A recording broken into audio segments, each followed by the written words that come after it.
Welcome to Building Stories. We're really excited to have Brett Settles with us today. Brett and I go way back. He's a great mate, and I would say he's a mentor of mine, and he's been very instrumental in the industry in the States, and most recently with Allied BIM. He's driving the customer success and development team at once, but he's had global roles at software companies previously, including Revisto, and he's kind of spanned across from this kind of reality capture world into BIM, into delivery on site. So a lot of experience, and we're really happy to have you with us, mate. Yeah, thank you, Luke. I mean, I would almost consider you a mentor. It was kind of weird how we met, right? I had read your blogs. I knew who you were before you knew who I was, but yet I joined Robusto, and then for some reason it works out to where, we work together on a team, and I learn a lot from you, especially about how Australia and, Asia Pacific markets and construction works. So it is very mutually beneficial. Let's make sure that the audience understands that. That's it. Tell you how crazy things we do down under. That's it. Yep. And you're Um, how I met Michael as well. So, you Mm. know, that's another positive. yeah, Yeah. yeah. And at different stages, you've both been my So, boss. Anyway, it's not about me. So let's keep going. So, correct. I Brett, always like to I always it's funny, I have an intern and you guys will laugh, and I'm going to make introductions really long and I apologize. But I have an intern that I had to explain Y2K to the other day, and I felt really old. And so I didn't have to explain it to her. She actually knew a lot about it. But when I rehearsed it in my head, I was like, that was really silly. But anyway, we'll continue. That was only like 15 years ago, wasn't it?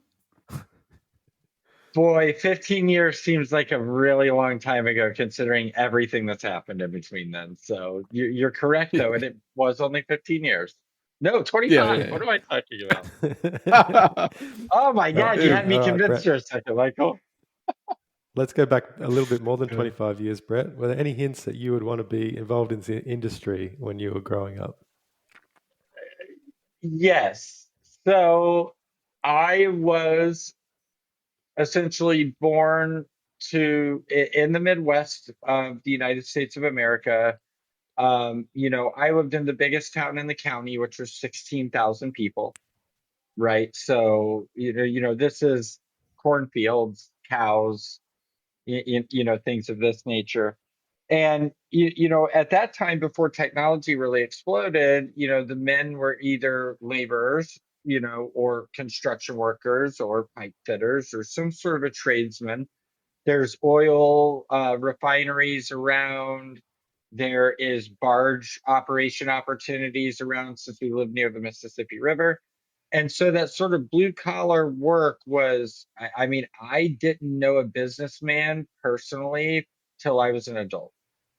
All right. So, like, I mean, that's kind of where we grew up. My mom was a nurse. Now, let me say, I'm not complaining. We always had everything we needed. We ate really well. We had a roof over our heads. I ran around the neighborhood. It was a beautiful place to grow up, right? So, like, I'm not complaining, but it was very isolated. And um, in turn, what that meant was is that you're sort of like, you get the typical sort of, your parents are like, you can be an astronaut or a scientist or the president, right? Like, you get that, but then you get the reality of looking at what the adults actually do, right? Which is like, hey, he goes to work at 4:30 every day. He comes home sort of grumpy, looks sore, right? I guess that's how it goes, right? And so the idea of me ending up in a construction industry to me seemed not only likely but probable, Mm. if that makes any sense, right? The only way out is to go to college. And while I think I was smart enough, I certainly wasn't the best student in high school. And so it was one of those things where my career in this space really started with the idea of being a sheet metal drafter. Okay. Yep. You know, And so, did you make that choice like coming out of school, like straight into drafting, or was there a few steps in between? yeah, there were a lot of steps in between. My dad is a carpenter. turned superintendent over time. So building our own decks and our own things around the house and redoing the inside of the house over the course of years, which I won't make my family relive if they ever watch this. But um, I learned a lot from him in that regards. Uh, as to uh, what he was doing with everything. And I played a lot of video games also as a child, right? So the idea of um, using technology in my life, and I almost became a video game designer, but I liked playing video games so much that I didn't want to ruin them. I know that I mean, sounds ridiculous. there were 8-bit games back then. I mean, you probably could have done all right. You could have made one. I think I could have made a few and then stopped and still enjoyed the new ones. I think you're correct there, right? So, you've got all of that. But in freshman year of high school, I entered the industrial arts program at high school. And that included 4 sectors, right? That included woods, automotive, electric, and drafting, which was one of the 4 things that we offered at the school. And while I learned a lot in all of those classes, the drafting teacher was a very special person. Um, he wasn't he wasn't the type of person that let you do whatever you want. He would get you in trouble, but he was like kind of this like realistic sort of, wise old dude that he would let you mess around a little bit, but then you'd be like, if you do that, you're probably gonna not have jobs when you get older, right? And I'm like, that's a good point. And I see him at the gas stations around town every once in a while, like where I live and stuff, but I accelerated in that program in certain ways to where like I would jump through the AutoCAD exercises, right? It was one of those classes where it's like, hey, draw this triangle, put a circle at this point in the triangle. This was the early days, right? The freshman sophomore classes. And he'd be like, then, you're going to print it out and I'm going to measure it with a ruler. And if your circle center point isn't 3.5 inches away from, the perpendicular edge of the thing, you fail. Mhm. Right. It was exercises in sort of like precision accuracy for like sheet metal and stuff. So I would just get in there, I'd do my stuff in like 7 minutes, I'd hand it to him, he'd be like, it's okay. And then I would actually run and use a product called 3D Architect. Now, this product is so early in my BIM development that I literally sometimes wonder if it was like a fever dream or if this product really existed. Um, but it does exist. And I'll actually provide links for you. You can put up with the episode. But it was a real estate program back in like the late 90s, early 2000s. It was never really big, but for some reason my high school had it. And it was Revit, man. Now that I know Revit, it was, Mm. draw the walls in a floor plan. How tall do you want them? Oh yeah. 6 foot. And then you'd walk through it. And at the time, I was blown away. But now, if I watch my walkthroughs, it would be like, Yeah. like it wouldn't even make sense now to the human eye. But uh, that's when I knew. So at that point, and please ask me other questions if you want me to stop talking. But I knew I wanted to do something with that, but I Mm. had no idea what or how or if I was even being realistic Well, I mean, about that. There's this convergence of space where you've got video games that are fun to play with, and I Yeah, want to create something like a drawing of a house. How do we merge a little bit of that together? absolutely. I mean, I was always felt a little bit of an excitement drawing the floor plan and then being like, all right, we're going to turn the 3D view on. Let's see if we did something good or really, really, really bad. We're going to find out. Mm. Boop. Mm. You Mm, mm. you click the button and it was fascinating, that 3D to 2D relationship that I saw luckily very early. So this is like a landmark. This is a key point in time. It's like I could want to continue down this path. Is that right? Like you want to take that further? Is that where it all kind of crystallizes? I mean, well, yeah, because I'll try to take me in the industry really are I'm very lucky to have been born and put into the industry when I was. And a lot of Mm. people always ask me that. Like, did you, people always say, I feel like I've worked hard and I feel like I've come up with good ideas, but there is no doubt that my age and my entrance into the industry really, really helped me propel through these different technologies because I ended up doing my high school capstone project in that product. And it was just a home, right, with finishes and all this stuff. It had to be supported with AutoCAD drawings and stuff like this. Um, but that led to, what did I want to do? Well, I had some options to go to college, but definitely like not full ride or anything like that. So I ended up going to a drafting school, which was now defunct in the worst way possible, right? Like not glorious, like, hey, we're just going to stop teaching people now. It was like, no, you're fraudsters. But um, but I will say that just because the organization wasn't legit didn't mean that I learned a little bit while I was there. I have a teacher that still works in the industry that taught me a great deal that works in the industry here in St. Louis at one of our bigger GCs. And he's always been a great piece of information.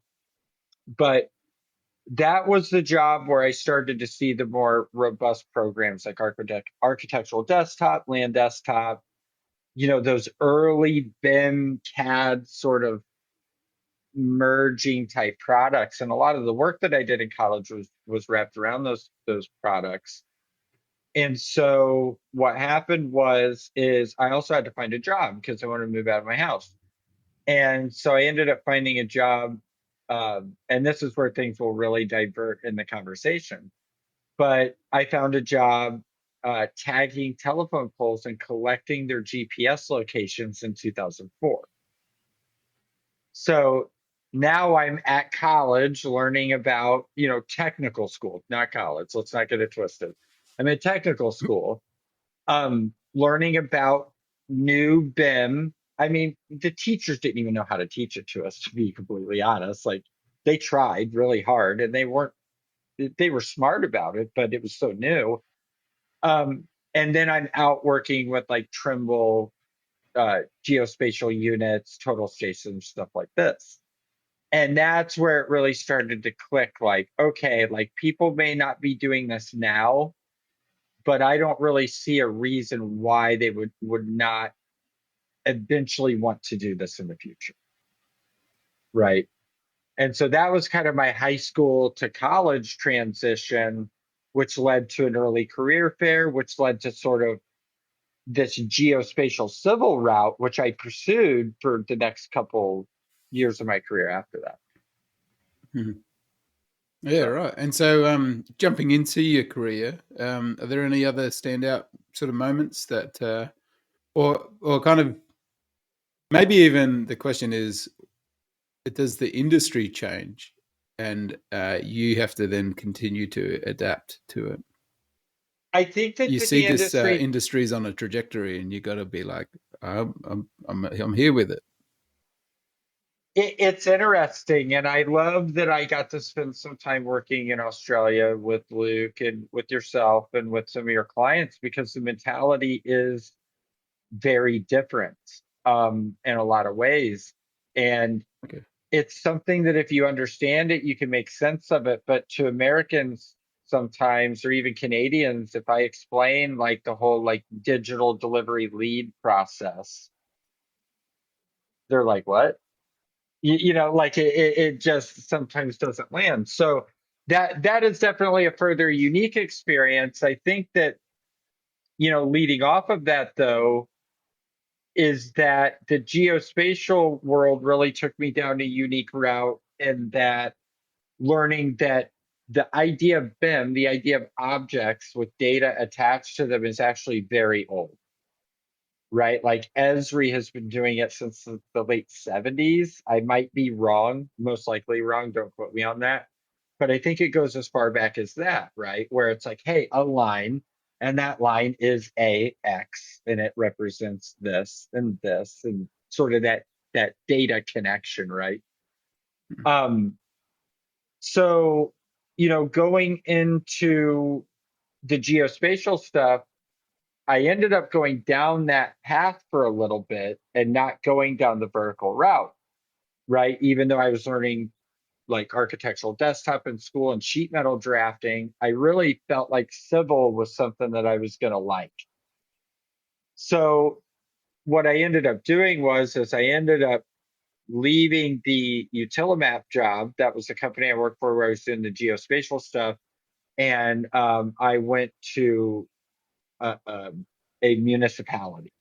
So the municipality is very different, right? It is very local, right? It was a much bigger town than what I'd grown up with. It was Wentzville, Missouri, is actually where I worked, and I worked for the city at Wentzville, Missouri.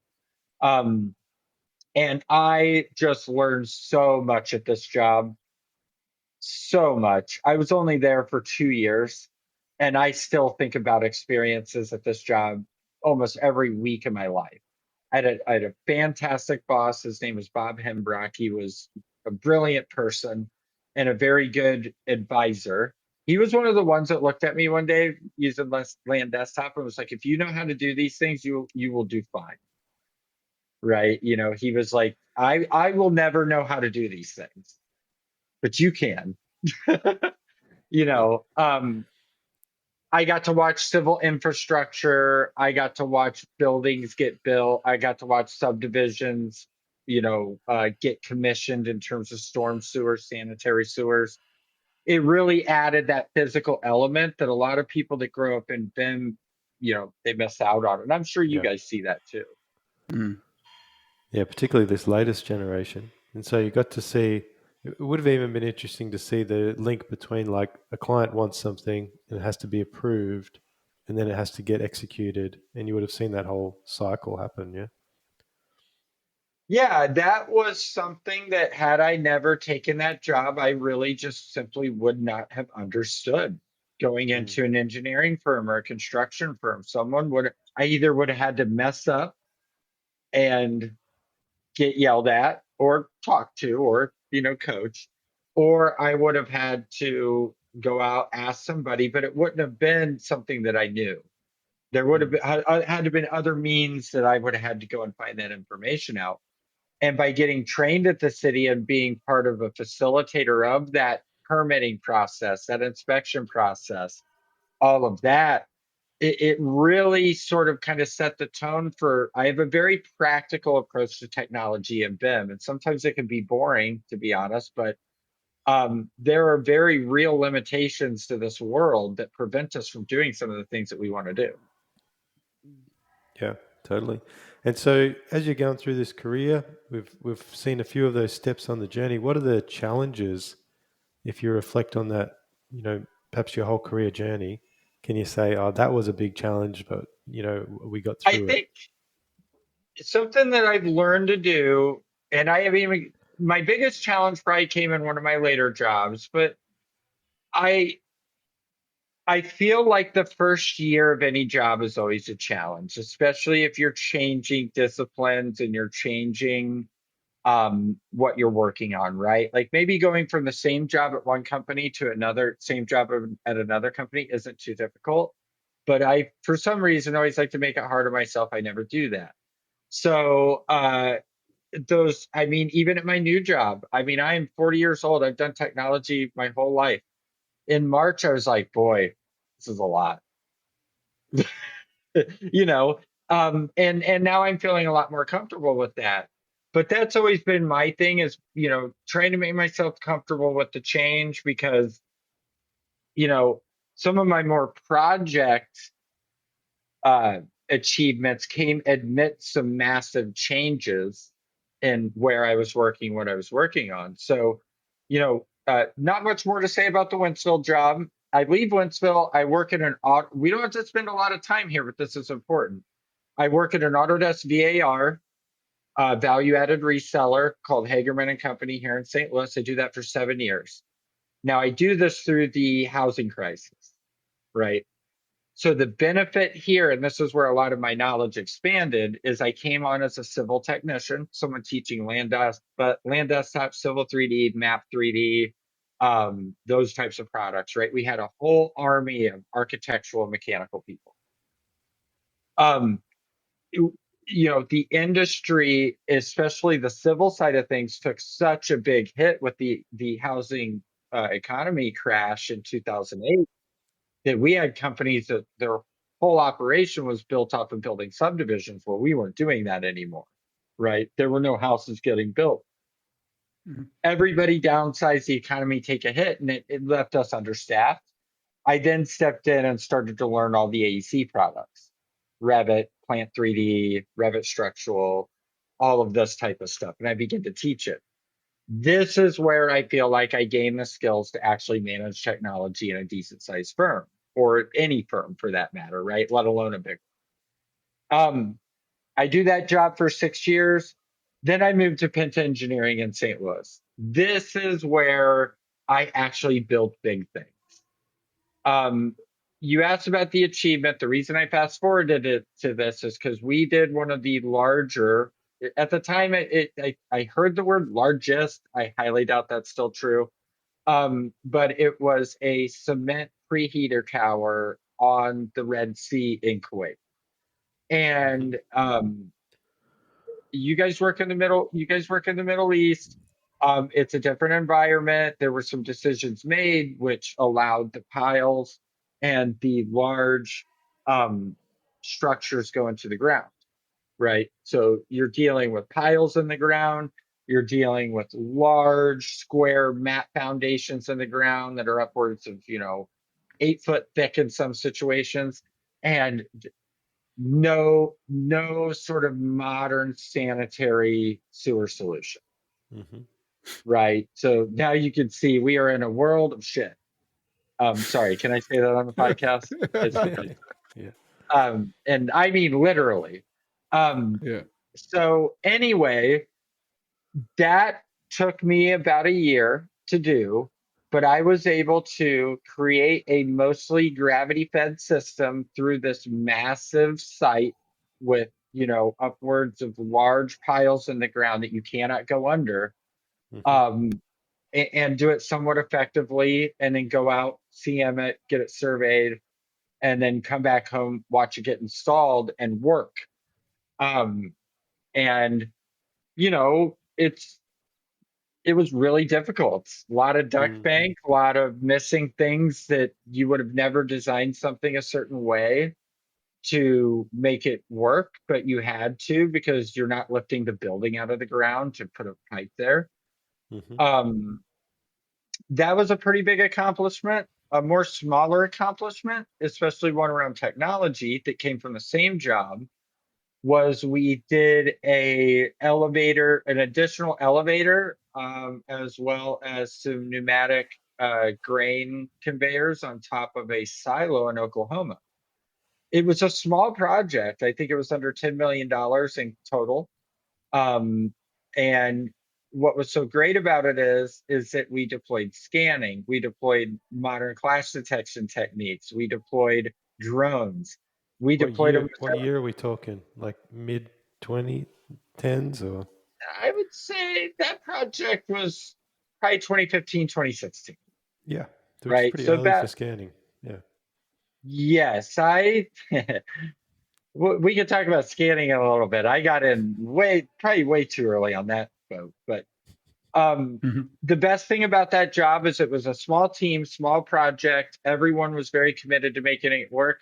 We had no RFIs on that project. Oh, wow. Wow. Now, it was intensely small. I want to keep that in mind. Very small, 6 people on the design side, very small construction crews, right?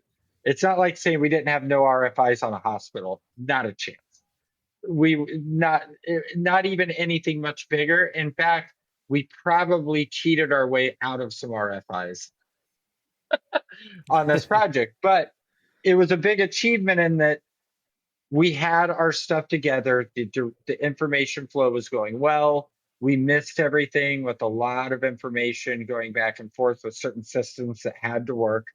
Um, so I always look at that job fondly, and I ended up working there again. I'll talk about that in the story, but I always look at that fondly because there was the big project, right? That was a huge project, almost $800 million for the sanitary system, the whole Uh-huh. project with the structural and the preheater and all the construction that went in. The other one was small, but I love the other one because I think it shows that technology can work and it can be scaled, you know. Yeah, So yeah, and that's right. And you can have a good outcome if you get your processes right. Yeah. exactly correct. So yeah, I mean, what ended up happening was one of my main jobs at the job I just got done talking about was coordinating, right? I had to coordinate the projects together. I had a decently sophisticated Navisource process. I've seen better since I've left. Boo-hoo. But anyway, uh, I left Penta out of frustration with how poor that process was. Yeah. And the minute I saw the demo for Robusto, I was like, oh, that could be that could be the thing, right? That could really, really be the thing. Because a lot of our breakdown was in communication.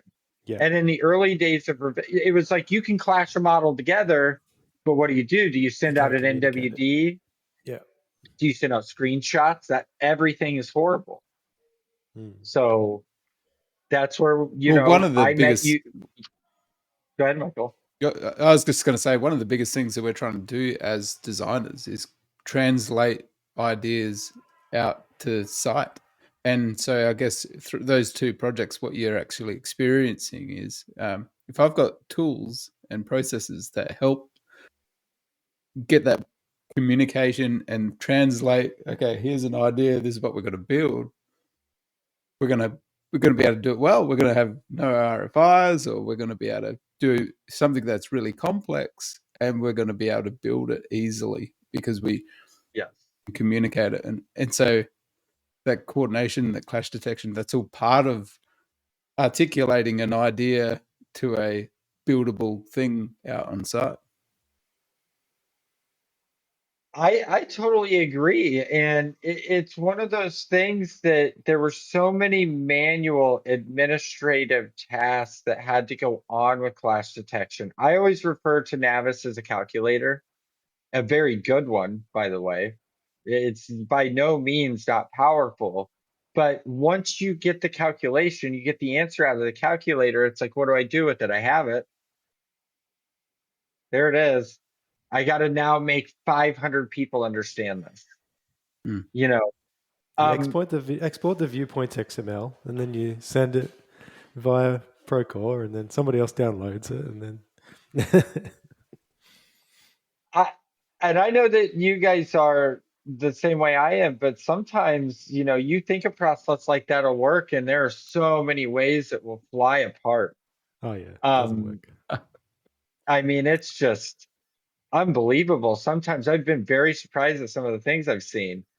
And so Robusto was very much, and it was given, the ideas in Robusto were given by multiples of people, yourself, all the employees in North America, all the developers. The UI would never be the way that it is without the developers and all their ideas. From the leadership down to the bottom, that product was crafted around what everyone wanted, right? And that's why it was successful.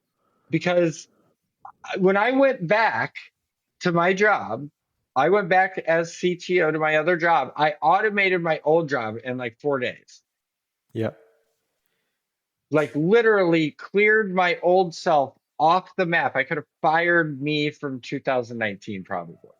yep, Well, no, they need me for other IT stuff, but my job would have been greatly changed. And I think that that was the beauty of that situation, like in the understanding of like what Australia wanted versus what Europe needed versus what America needed. And I kind of have this 80-20 rule, and it kind of gets into the allied thing, is that like if you're never going to give someone 100% of what they want. But if you can give everybody 80% of what they want, they will figure the final 20% out. Yeah. Right. And yeah, I mean, that job really prepared me. I saw a demo for Revisto. At that point, it was nothing but a model viewer with an issue tracker. And the issue tracker was enough to, it was like, that's what any of these products need. Mm. And there were so many difficulties we faced over the years. Like, you were there. I mean, like, right. So then it's like, well, do you track issues in here? Do you track it in there? Do you track it on your own platform? It wasn't always simple, but the idea that makes it successful was absolutely needed. Yeah, And totally. I felt everyone did a great job making a great product. I mean, that's really all that happened there for 6 years. Well, I was there and they're still doing it. Yeah. So So imagine somebody wants to enter this industry and you've walked the walk. What's one piece of advice you'd give someone who's interested in, getting involved in design or construction? yeah, it depends on how do I put this? One of the most versatile degrees in America for this type of path, one that you can end up anywhere you really want to, is a construction management degree, right? Those people can end up foreman of big electrical companies. They can end up, prefabbing, large timber structures. Those are the people that no matter where I end up, I'll ask somebody, what type of degree do you have? And they'll be like, oh, I'm in construction management. That seems to be the most versatile, Yeah. but it doesn't get you into very specialized industries, right? And then there are also big opportunities in the trades in America. And this is really important to us. And I've made this point in a couple other podcasts. Like, the the way that we used to do it is we used to need 30 top end people to do the thinking and all the labor that made the thinking work, Mm-hmm. right? The thinking still has to take place. If you don't know how to do the thinking, you're never going to get the right product. But instead of having, let's say, and I'll use Allied as an example, 30 electricians making all the bins on the site, making the decisions, Mm. effectively changing the design, you can actually have 3 electricians managing a group of people on automated machines, bending quality assured, repeatable parts that you can almost guarantee will be installed. Mm-hmm. Um, and so the thing is that, well, how do you become the person that manages this group of operators? Well, you understand the floor. So there Yeah. are now opportunities being created that weren't there before. The ability to come in and be the junior operator and work on the saw for a year before you work on the next piece of equipment. Eventually, they're going to need somebody that understands that. It's kind Yeah. of the same thing. It's like how we did with BIM, right? Like, when I first started doing it, I just did it on the side on top of my CAD job. Mm. And then I was like, look, we could have saved this much time. It's kind of you figure out what you want to do, figure out the training that goes along with it. Like, my son, he seems to be pretty smart, but he's told me he wants to be a welder. So it's Okay. like, well, find yourself a good program, right? You can make a lot of good money and you don't have to be a welder forever. It can be a great start to a valuable career in an industry that needs people. Yeah, totally. So I don't know if you guys suffer with that, but we have a lot of young people not signing up for the trades or construction. No, I think it's probably the world over in a way. Um, so let's get real for a second. You look back on your life to date and your career. What mistakes have you made? Pick one out and tell us a story and what you learnt about it from it. Oh boy. Um, you know, I've made a lot of mistakes. Do we want to talk the technical, the moral ones first? Like, which category of mistakes do we want to talk You about? pick. You pick. Whichever one is going to teach us how to not make that mistake. Yeah, I think that I'll start with when it's okay to make mistakes. Um, I think a lot of the people that I deal with, especially people that are either entering the industry first, tend to defend mistakes or try to say that those mistakes don't happen when in fact that costs us money. And if you just own up to the mistake and how it occurred, we can all fix it Mm. very fast and we can be much more effective at getting through that mistake. Right. Um, some of the time I've made a ton of mistakes. I mean, assumption in a lot of situations. I've had a pit box installed 75 feet off of the wrong spot in a construction project. And when I say 75 foot, I do not mean 75 foot and 1/8. I do not mean 69 foot and 15/16 or whatever. I mean 75 foot exactly. And you look at that and you're like, okay, how did you so accurately misplace this thing? And it comes down to model management, right? You get one thing that's driving a certain amount of survey extraction. Someone slides it over to selecting it on an offset. So, as I get older, I get a lot more rigid in my not only processes but permissions. And I made a lot of mistakes early in my careers with assuming that people were either going to understand or want to do the right thing with the ability that they had. So I'm a real big kind of on those permissions things now. Um, I have made I have made mistakes in sort of design and things like this. I one time said that we could, and luckily it wasn't the biggest project in the world, and we made it work. But it was like, hey, can we fit a turnaround for a 3 tank cement silo on this property wedged between this historical district and this shopping mall? And I was like, yeah, I couldn't. you know and so that led me to yes, we eventually made it work, but it was so much more expensive. We had to do all these retaining walls and things like this. It wasn't a very profitable project. There are things like that you really really learn from. You start to look at every aspect of in those projects. Mathematically feasible doesn't mean realistic. Mm. Young tech people suffer from that a problem. As I get older, I tend to just be like, yeah, it works. But I don't know. More, I would say leadership mistakes. Um, you really kind of, this sounds really harsh, but I'll just be honest. Like I've tried to spend a lot more time with people in some situations than maybe I should have. Oh yeah. Where it's one of those things where you want this to work, you want that to work out, but maybe just the personality, that person's personalities with others. So, just making sure that the team is right, hiring the right people. I've not hired some of the right people in some situations. I'm not that bad at it, but if you're going to call yourself a people person, I think that any mistake in that regard is a big one. So anybody that I've ever had to let go, I still think about and feel bad about to Mm. this day, even if I don't feel like they're the right decision, even if I know that they were the right decisions.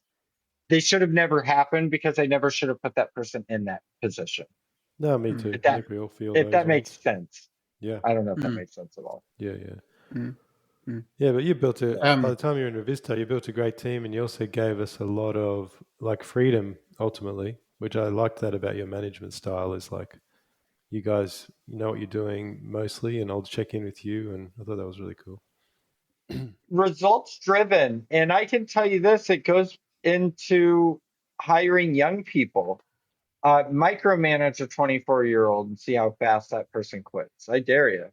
Right? Like they'll be gone. They'd rather not work.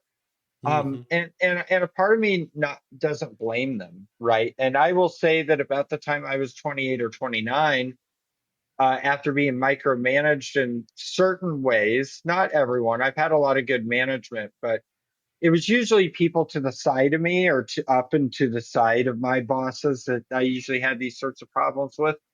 But um, yeah, you just start to be really honest with people about like what your intent is, what you want to do, and all this stuff. And I think that people's personality shows through. And so I did give a lot of freedom when I managed at Revisto, but I'm not hiring people that need a lot of direction. They've already been successful in certain roles. I always hired people that probably, heck, those first 12 hires, all of you probably could have done my job anyway. So it's one of those things where you can't be scared to hire the right people because that is what makes really good companies, right? When you start hiring people that you think you can control or manipulate, well, you got to start to ask yourself, is that person smart enough to be on this team?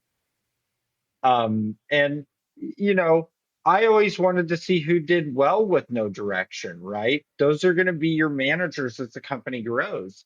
And I think the way that that team worked out is that all the people were in the right places and were happy to be there. Mm. We didn't have a lot of disgruntled teammates either because it was always like, hey, this is what we got to do this year, this quarter, this week. You show me you're getting that done, and I'll be, we'll be talking about football and not work. So, you know, Yeah, that's a good point. I reckon a lot of people would take away from that. Just changing track a little bit. You've talked about being younger and having an eye on the future and how that evolved over time. What I would love to know is kind of now, today, what are you looking forward to in the future? And that might even lead to, kind of what you're working on now and, yeah, Allied and kind of you know, where things will go for the industry and for yourself. yeah, definitely. I went to Allied for a very specific reason. I actually didn't think I was going to get back into software. I thought I was just going to go, I was going to be CTO of my old company. And my idea was to get my wife into a startup in her technology space, and then I could carry insurance and take kids to soccer games and stuff. That was really kind of what I wanted to Mhm. do. But what ended up happening is I've known Brian Nickel for a long time, who's our CEO. He was one of our very early clients at Revista in North America, and he started Allied in 2016. We got together when this industry, even though it's small, people didn't really start talking to me about my departure until like later that year. So he called me later that year and he's like, hey, I really need a good solid person to look after this product. And I'm like, okay, well, let me see it, right? Like, I want to see what you're doing. Like, what's the purpose of the product? Well, what the product does is it automatically spools. Now, are you guys familiar with the term spooling? Okay. So all it does is it spools up your MEP, and specifically in electrical, it will spool it up automatically. It will create your bill of materials. It will create the cut list automatically. It will create the bin files automatically. And it will push all this information to the saw and an inkjet printer, print it all off. You can scan it at the bender, feed it into the bender. It bends your part. You assemble it all at a table and you ship it out the door for prefab. And I just found that really intriguing. And it's a level that I haven't spent a lot of my career at. I've spent my career in the pre-design, pre-engineering phases, construction management, but I've never been down at a level where you're dealing with, everything has to be an eighth of an inch or it simply will not thread up. Like, I mean, that's just as real as it is. And so I really like it because it's just kind of the only part of the industry, not the only part, but the major public part of the industry that I haven't been in, right? I've been in the engineering, I've been on the civil side. Um, you know, we've I've done that. I've done the CM on the industrial side. Luke and I have done a lot in reporting and data analytics, although not as much as we would like to. And then we've got inside the fabrication shop, though, I was green. And so when I started in January, I made it very clear in my interview too. I said, I don't know what's going on inside the shop. I'm just telling you that right now. Like, I do not know. But over the course of these 6 months, I've basically been in a shop at least once or twice a month. And I grew up with a father, kind of full circle back to the beginning, who was on a construction site, which was wild. So what I feel like Allied is doing is helping bring more of that manufacturing safety focused environment to an industry that needs it, and also provides the ability to predictably build, because and save material, right? Think about it this way: conduit comes in 10-foot sticks of conduit. I may have a 2-foot cut on the first assembly, or I may have 12 2-foot cuts on the assembly.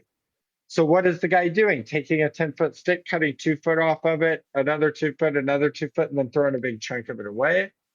Or so that he can grab another stick to do the 7 foot that he now needs? Or should we cut it all, label it, stack it, and then just put it together? And that's sort of where the material savings is. So what Allied's really doing is saying, here's the goal that's being achieved during prefabrication, but here is the mindless labor that is being done in order to make that a possibility. And so what we're trying to do is make it to where the labels automatic, the QR code scanning automatic, the QA, the cutting, all of that is automatic. Do you still have to have the knowledge of the design and how it's constructed? Absolutely. Right. But you are no longer jockeying a spreadsheet on a USB, from one end of the street to the other. And that's Mm. really where it all comes in. So just can we expand that out a little bit more? Because I want to know, um, with all your experience in large construction projects, how it compares. I mean, the manufacturing line and construction is often, brought together in comparison because um, the construction is notoriously bad at we've got to take the whole factory site to a new site every new build, and so Yeah.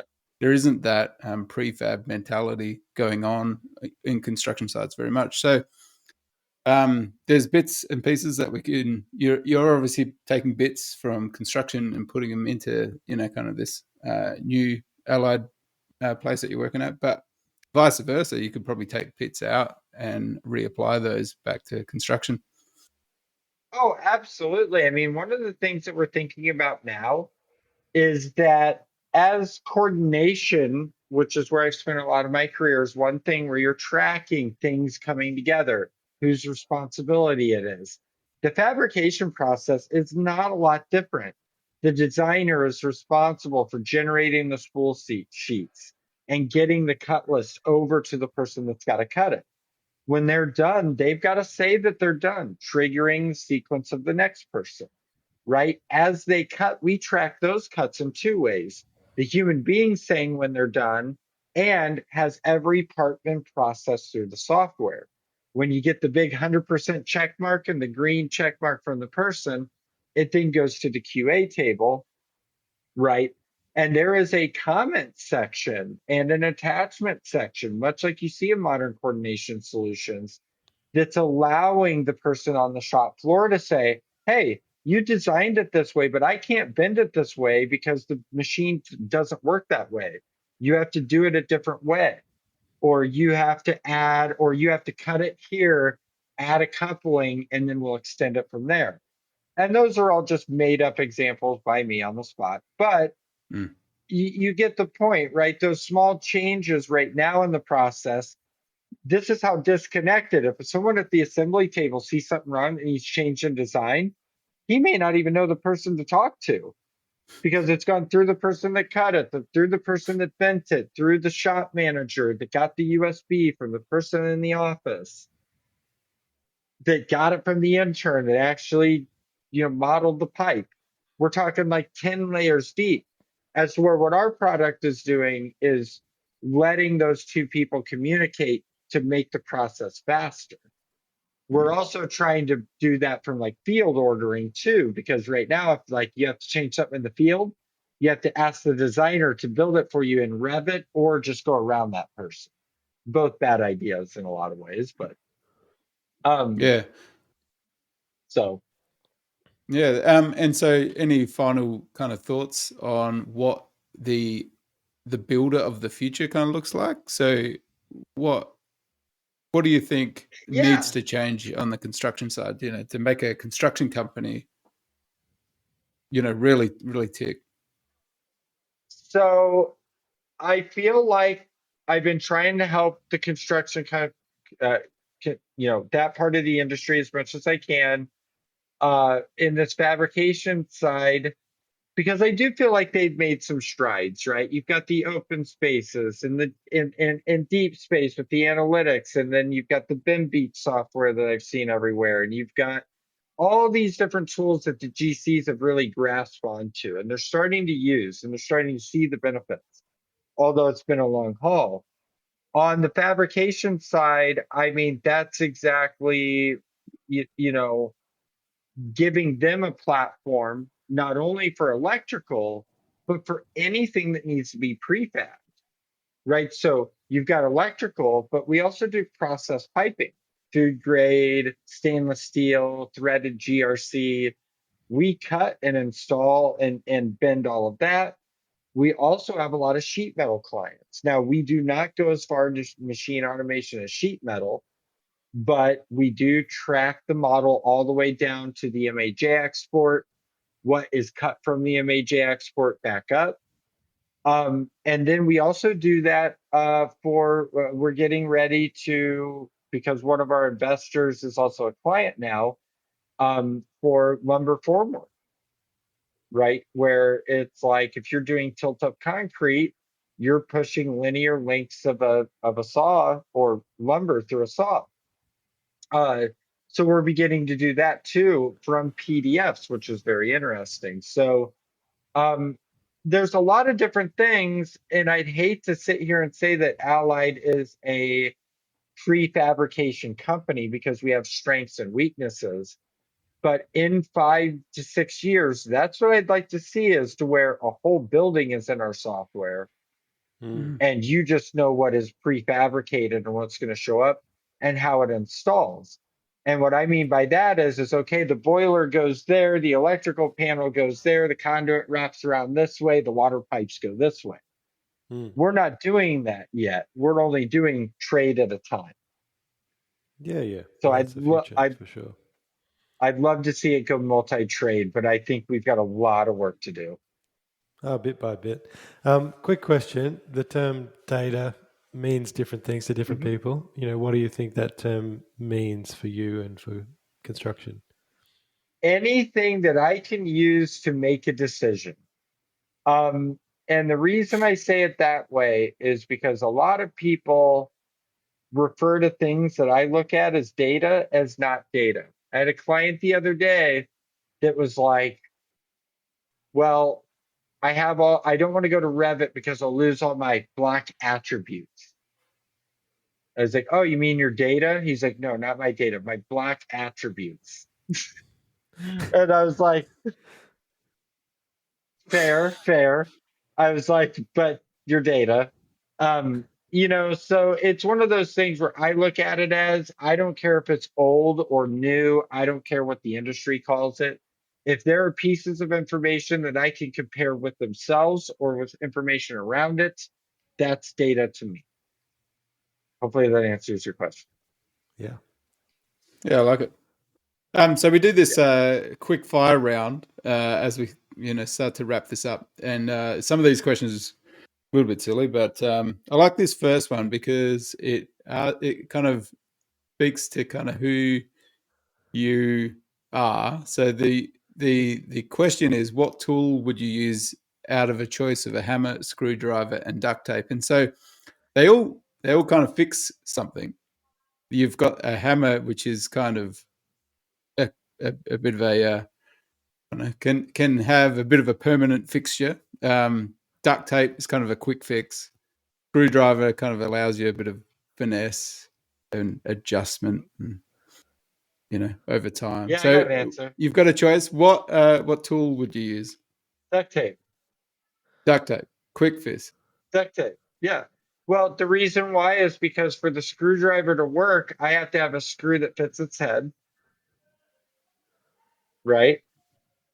Otherwise, it's just a piece of metal on a handle, right? Um, Mhm. and the hammer, I just feel like I could tear more stuff up than fix it with the hammer. So I just feel like that's a bad decision, especially with my frustration level sometimes, you know. Yeah. The other reason I like the duct tape is that you're probably going to have to reapply the duct tape differently the next time it breaks. We're going to have to move I, fast and break things, I think, is Mark Zuckerberg's, you know. I like the So duct tape. move The duct fast. tape also has moisture repelling capabilities, right? Like Oh, I'm really yeah. thinking Okay. about this, guys. Yeah. Yeah. Yeah, I I can't like plug a it. hole with a screwdriver. I can maybe, but it's not going to be better than duct tape. I can tell you that. uh, yeah. I like these And questions, though. This is fun. yeah, okay. So this one there's not a lot of meaning to this one, but concrete, steel, or timber? Got a material choice. Timber. Timber. Yeah. Nice. I like Yeah, it. and it's a very un-American answer, but I'll give it to you. Um, Yeah. we build these buildings that will last 100 years, and we get tired of them in 30. I've never Right? heard that. I like it. Yeah, we're like, we're gonna Yeah. build it to last forever, and in 30 years, we're like, that building's old. I don't want to go there. You know? So it's like, why don't you build it out of something that can be returned Yeah. to Yeah. us? Yeah, that is really cool. And then Okay. this last question here is favorite bit of hardware tech that you've seen recently? So before the FAA got involved or after? Yeah. I thought you were going to say. I thought you were going to say the Allied BIM, bending unit. No, I'm joking because I used to fly 4 drones simultaneously, and then the government of Montana told me I couldn't do that no more. Um, Yep. but uh, the latest technology I've seen is that this Allied BIM stuff is intensely impressive in ways, and it's also forced me to do things that I have not used since I was in college, like physics and calculus, which is so fun. Um, so the idea of taking a metal tube and bending it to fit alongside four other metal tools, metal bends that are just like it, that are attached to two pieces of unistrut, is a much harder challenge than you think to make it to where it installs to the straight run going vertically and the straight run going down the hallway. This is much more intense than I thought. It's like you have all these constraints, but all these endpoints have to be in the same spot with the same amount of depth. Mm. So I've never been, in an industry where not only are we required to hit such a low level of accuracy, but we've made it possible.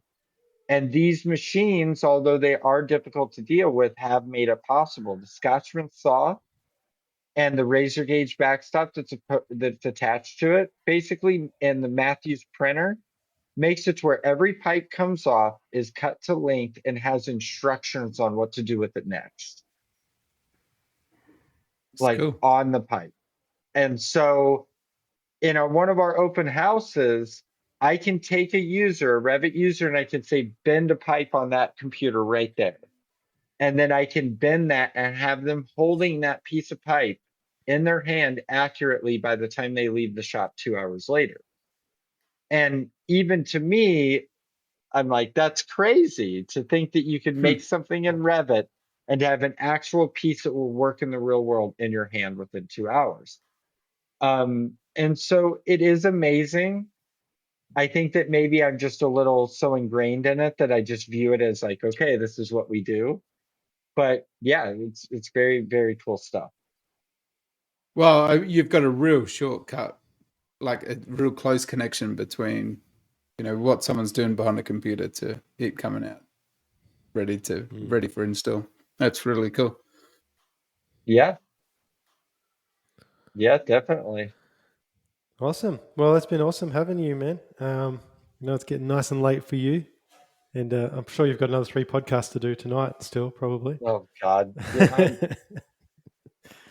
Yeah, I've been on enough of these guys. I'm gonna run out of ideas. You guys are gonna invite me and be like, Brett, talk, and we're like, I got nothing else to say. No, we're gonna next season's gonna be panel discussions, and it's just gonna be constant arguments about things. That's what we're gonna do next season.